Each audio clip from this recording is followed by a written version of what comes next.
Okay, this is a video I didn't plan for, but I felt very necessary to share this. As you can see, I'm wearing my banyan that I normally wear when I'm sitting at home. Now, I normally speak to clients. I don't speak to anybody else. A lot of people call me with their problems. They share their problems. They send me emails and all that. But among all these people, individuals, my clients are very important to me. Obviously, they pay me money. And then there are these few genuine people who I keep in touch with. They need not be rich, but as long as they are genuine, as long as, you know, they've been there for me and I never forget them. Okay? So this one particular person, he has not only been my client, but he has been a friend. I consider him more like a friend. Okay? Young chap. Now, I'll just give you a brief about him. I can't say too many things due to legal ramifications. But he is an Indian. He doesn't smoke, doesn't drink. He loves his parents. He takes care of them. He works and sends money back home. Okay? So, nice guy. But he is a nice guy to the extent where he's, you know, like the typical Indians, he's very passive, he's very hardworking, to the point where, for example, his boss tells him to do work, he'll do work. Boss tells him, okay, work 4-5 hours more, he'll work. Boss tells him, work on your day off, he will work. He's that kind of an individual. Unfortunately, he's very passive. Okay? And I've always had to tell him, no, respect yourself and value yourself and, you know, don't work for free. But then again, it's very hard. Okay? So now he has this boss. His boss is a, you know, for lack of a better term, another fucking Gora who is racist to the fucking core. And why do I say so? This guy, he literally makes him fucking work. Okay? He will go early, but this guy has to be in the office and work. He will go on his fucking Thursday, Fridays, and he'll relax, you know, on the beach and get a suntan. But he'll make sure, is the work done? Yeah, good. Good, keep it up. Even his work, he will delegate it to this guy. And the poor guy, you know, just keeps working. So, you know, initially it used to bother him, but after I started speaking to him, I told him, you work so hard that you learn his job, you memorize everything that he gives you so that you can be so good and you can apply for another job and get. So I've been working with him on this. But now what happened was, just a few days ago, this guy, he, you know, for a mistake that was not even his, okay? It was not his mistake, somebody else's mistake. He has put the blame on this poor guy, okay? And he told him, sir, I didn't do this job, it was somebody else.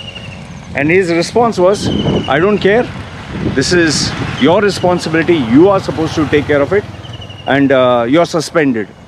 And because of this, he suspended him, and this poor guy has been at home now. And I didn't know this, I didn't know this. And now he found out, just a few days, he found out now that they're planning to terminate him. So I asked him, why are they going to terminate you? He said, sir, because he's telling me that I am the one to blame for the mistake, even though I didn't do anything. So I told him, why are you keeping quiet? And he started to cry and he's saying, sir, I just want to work hard, feed my family. I'm not doing anything, sir. Stuff that I know. I saw him crying. I immediately told him, stop your tears. I straight away told him, just stop your tears. Stop this bullshit. Immediately, you know, stopped it. I asked him, the first question I asked him, where are your fucking balls? I told him, I was pissed off with him. I said, where are your balls, man? So he said, sir, I didn't understand. I said, why are you playing the fucking victim card? Why are you acting like you're a victim? Why are you acting like, oh, I'm so helpless? I said, why can't you stand up for yourself? You know, this exactly, and I'm even talking to you, this exactly is the problem with our Asians. The humility, the you know, the the good heart, the being nice person. This is what, you know, this is our downfall. Do you know why these bastards act like bullies? Why they are bullies? Because they know they can bully you. They know that you're very papa, you're very innocent, you're very genuine, your heart is good. So they, you know, like if you see in school, the bully goes and bullies which person? He bullies the person who's the thinnest, who's the weakest, who is innocent. But the minute the person stands up for themselves and gives them one sock on the bloody face, the bully backs off because the bully is scared. Then the bully says, oh, I better not go to this person because the person will give me a sock on my face. That's why the bully always goes to someone who's easy to bully. See, I'm not trying to instigate violence. I'm not saying that, okay, go and start fighting and hitting and beating people. No. All I'm saying is stand up for yourself. And especially if you're not in the wrong, if you are right, if you have not broken any rule, you should not be afraid. You should not be afraid. I told him, stop all your tears. Stop it. And I told him, if you can't fucking stop your tears, just disconnect the call. I'm not interested. So he said, sorry, sir. Okay, I stopped. Then I said, now listen to me carefully. I said, you're going to write down logically all the facts. All the facts, make sure that there's nothing that can be refuted with evidence. Okay? The second thing, make sure that you get a list of whoever in your company, from the topmost boss to everyone else. Make a list of all the people and their email addresses. Then, make sure that you send one copy to him, CC to HR, CC to whomsoever is concerned. Put your case brilliantly. If you need, I'll help you draft the letter. And I said, make it very clear. You did your job. What is outside your line of control, that is not your responsibility. Whatever is in whatever you have the authority, that is your responsibility. If something is out of your department or not in your line of work, why should you be held responsible? Just because he has an agenda to terminate you, to get one of his bum chums, you're not going to take shit. And I told him, make sure you write it down, make sure you email. And just let him know, I will not stand up for what is wrong. I will not stand up for injustice. I am doing my work. I need to be, if you want to terminate, be a man and say, I terminate you because I want to bring some other person. But don't terminate on the basis of false accusations. And I told him, he was crying, sir, if I lose so what if you lose your fucking job? I told him, so what if you lose your job? It's not the end of the world. You're not going to die. You have your hands, you have your legs. So what if you lose your job? But being a coward, living like one, where you have to take shit from people, where you have to be bullied, where you have to be trampled on, where your rights are desecrated. No, you don't need to live that kind of life. I told him, if you're going to live like that, you better die. Or you live like a man. I said, tomorrow if someone does something to your sister or someone does something to your mother, what, you're going to be a sheep? No, sir, I will not take it. Then stand up for yourself. Why it's only for them? Why can't you stand up for yourself?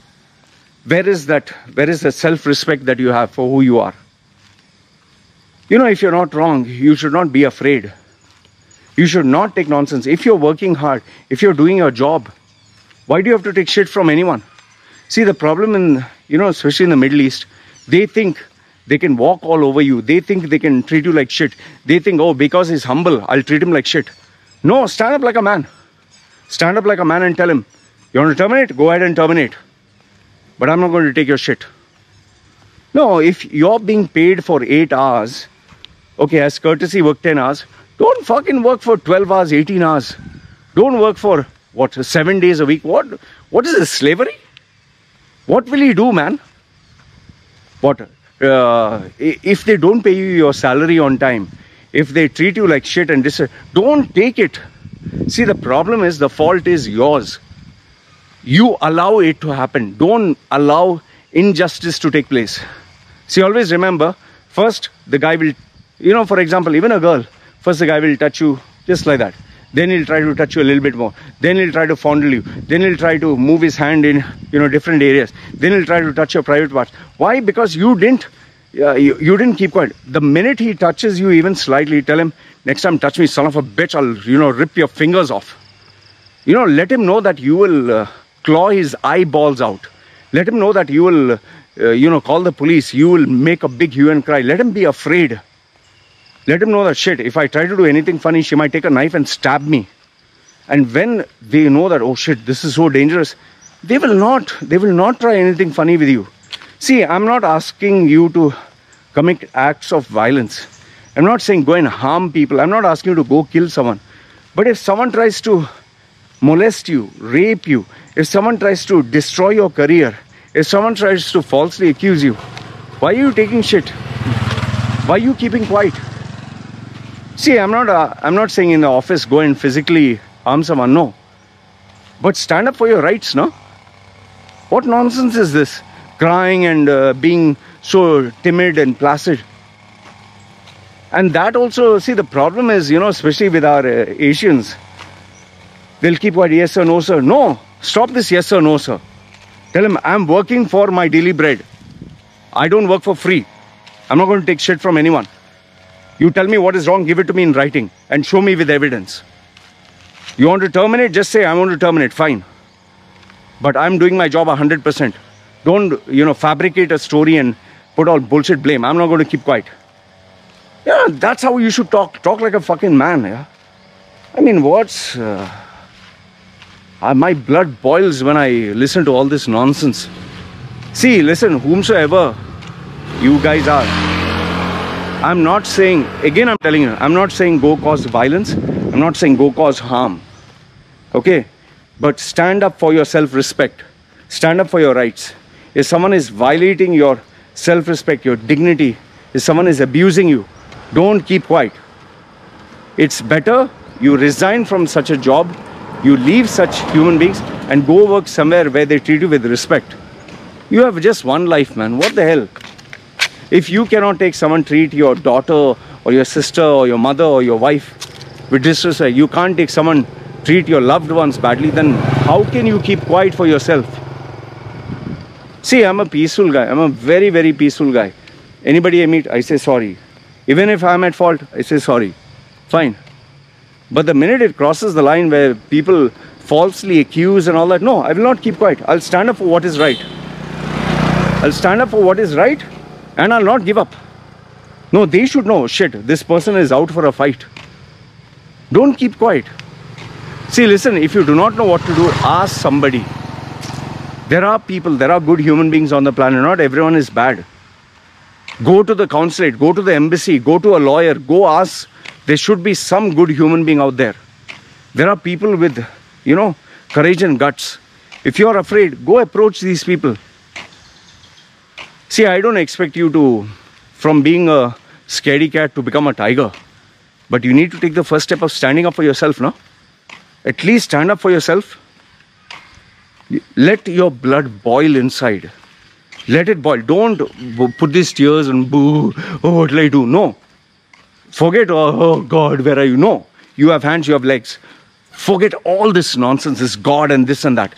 You have hands, you have legs. You have a brain. You have a mouth. Talk, no? You don't know what to talk? Tell the person. Give everything in writing. At least do that. I'll tell you, the way you stand, the way you look, the way you communicate, it speaks a lot. Yes, it will take practice. If you have never done it before, it will take practice. But the first step is making a decision that I will not take injustice. I will not take disrespect. I will not take, all this nonsense. That's the first step. And then after that, everything follows. See, I just want to tell you, the reason why these people bully, the reason why these individuals are racist is because they know they can get away with it. They will never try this funny game back in their home country because they'll be named and shamed. They will never try it with somebody who has, a sense of self-worth. They'll only try with people who they can take advantage. You stand up for what is right. Even if it means that you lose your job. No problem. Lose your job. You'll get another one. See, you have hands, you have legs. You have a mind to think. Losing a job is not the end of the world. But refuse. Refuse to be treated like shit. Refuse racism. Refuse people who disrespect you. Don't allow this. And I'm telling every person from every race, every religion, every background, no, do not cause violence. Do not cause harm. Do not hurt anybody. But stand up for your rights. Stand up for your dignity. Stand up for your sense of self-worth. Stand up for self-respect. And if you're confused, seek help. But the first step is stand up. If something is if it is unjust, if it is wrong, if you're seeing injustice, don't keep quiet. Say, I will not take this. I will not keep quiet. I'll tell you, even if you get slapped or beaten or told, you're telling me, take it. And then approach the authorities. Expose these people. There is social media. There is newspapers. There is so many things you can do. Don't stand up for injustice. And especially with these racist animals who are there, they need to be put in place, named and shamed. I've spoken to so many girls, so many women, so many guys who have gone through this. The first step is standing up. And I'll tell you, the minute you stand up for yourself, you'll be shocked to know that these very bullies, they are afraid. They are very afraid. I'll tell you, don't take it sitting down. Stand up. Stand up and face it. And yes, it might require a little practice. It might require you looking deep within. It might require you asking someone for help. But please, my request to you, do not accept injustice. You have one life. Live it meaningfully. Yes, you need to use a little bit of common sense. That is why I'm asking you. Go approach someone who is elder than you, senior than you, who has experience, so that they can guide you. And never ever accept anything verbally. Take everything in writing. Everything in writing. Do not sign any document, no matter how flowery they talk. Don't sign any document. Tell them, I'll get back to you. Be at your age, because nobody is your friend. And one last thing I want to tell you is, look, today I'm talking to you with so much confidence and self-respect and guts. I was not like this. I was a scaredy cat. I was so afraid. I was bullied. I was molested. I was raped for years and years. Until one day I decided to stand up for myself. My father and mother were never there. Never there. They are a shame of human beings. That is why I don't give a damn whether they live or die. They are pathetic human beings. Because they never guided this small boy. You know, me as a small child, they were never there. And I endured all the suffering, pain, torture for years and years. Even when I told them I'm molested and raped, they didn't care a damn. They didn't bother. If today my daughter were to tell me this, I do not know what I'll do, but you can be rest assured, I'm not going to sit down and keep quiet and ignore it. As a father, I will make sure that she is protected and justice should be served. So all I want to tell you is, please, I came from very tough backgrounds and nobody to guide me. I took a lot of suffering and pain over the years, but I lived through it. And I'll tell you this much, with all the bullying, suffering, and a bully is very afraid. A bully is very, very afraid, but he doesn't show. And he'll only challenge those people he can get away with. Who knows they will keep quiet. A bully will never attack someone who he knows will just get back at them and give them on their face. They'll never do that. So through this video, I just want to urge you, please stand up for your self-respect. Stand up for your rights. Stand up for what is good. Do not indulge in any violent act. Do not do any harm. Don't physically do anything. Go by the books. And if you're confused, ask for help. But it starts with making a decision to stand up for who you are. The Middle East and all these countries, they have got away with so much of shit, of racism and treating people like shit. It's time people stand up for their self-respect and don't take this nonsense. And if you do, I'll tell you, then When you do stand up for yourself, that is where people will respect you. Respect has to be earned. It will not be given freely. So that's what I want to tell you through this. My blood was boiling when I saw these tears, and nobody gives a fuck about these tears here. Stop it. My request to you is, please stand up for yourself, because nobody else can do it for you. I hope this video communicates this message, and I'm speaking from my heart without a script. I'm telling you exactly what it is. For years and years, I went through, being bullied, raped, torture, beaten and bloodied, until I decided enough is enough. And even though I was the same person, I didn't grow muscles or I didn't grow big enough. The day I stood up for myself, one by one, everyone left. So when you're right, when you are doing everything by the books, you followed the rules, and you're a good individual, don't be afraid. Do not be afraid. That's all I want to tell you. Put your comments down below. This is me signing off.